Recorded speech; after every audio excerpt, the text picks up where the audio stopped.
I'm Micheal Hinderliter with Powerwash.com, and today we're going to talk about downstream injectors. The nice thing about a downstream injector is it allows you to apply a soap and then switch over to rinse without ever having to return to the machine.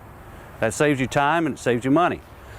The other thing that's good about a downstream injector is that compared to upstream injection, you don't have to put a vacuum on your pump, which can prematurely cause wear and tear on a pump if you're constantly having to run it under a vacuum.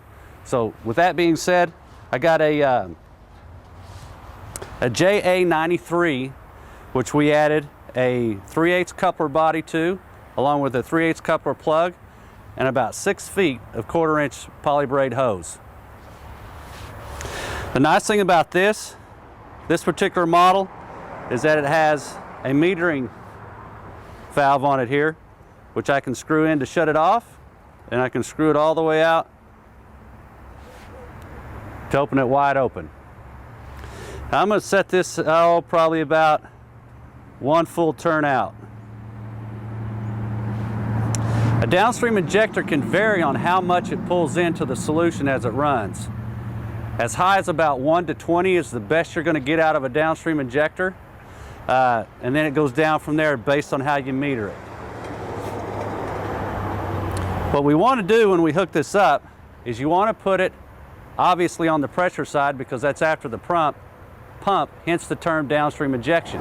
The benefit of a downstream injector, besides just being out there at the end of the gun, being able to switch from being able to switch from soap to rinse and being able to protect your pump, is that it also protects the pump, the coils, and whatever else you may have inside there that could be damaged by the harsh effects of the chemicals that you're applying.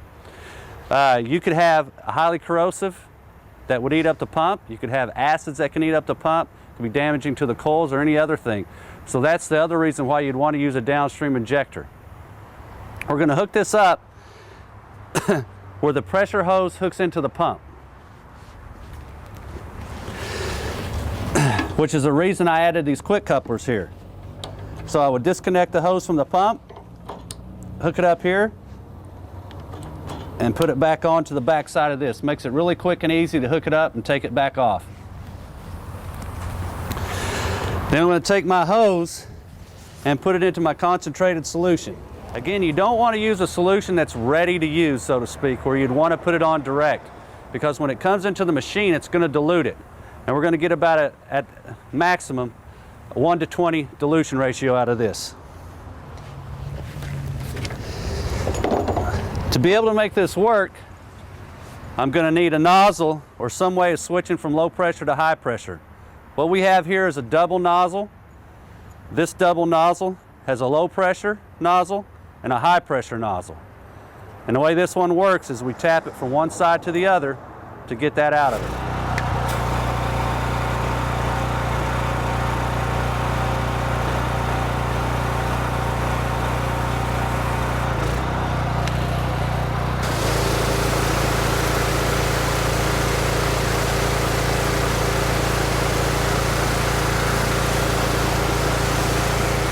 I also have a rollover nozzle.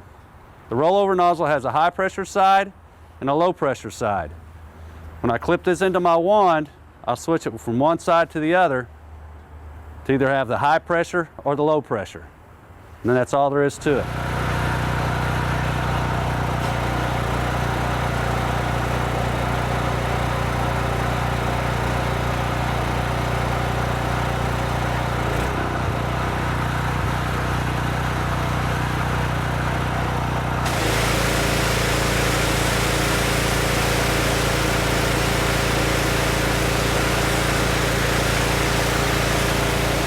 And once you finish using your downstream injector, it's always best to go back and rinse any chemical that may be residing in it.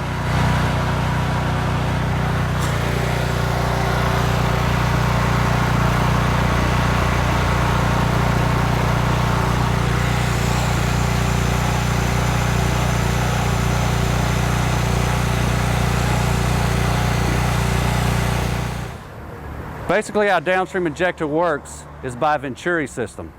And what that means is the fluid is flowing through the inlet side of this, which is larger, and then it's restricted down to a tighter spot, kind of like a nozzle, and when it does that, it draws in the soap. It creates a vacuum, basically, and pulls the soap or the detergent, whatever you have, into the system.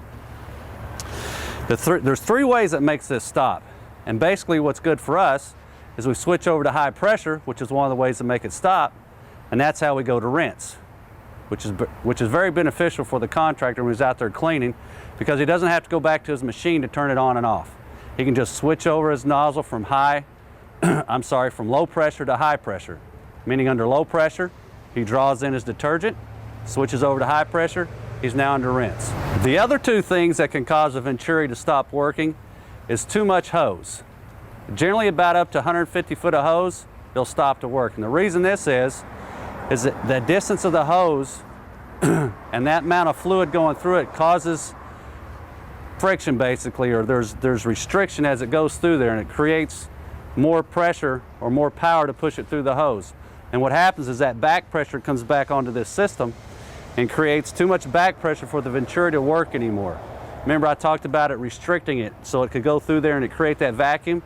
Well, now if you're pushing too much water through too much hose, it creates a back pressure and it no longer draws.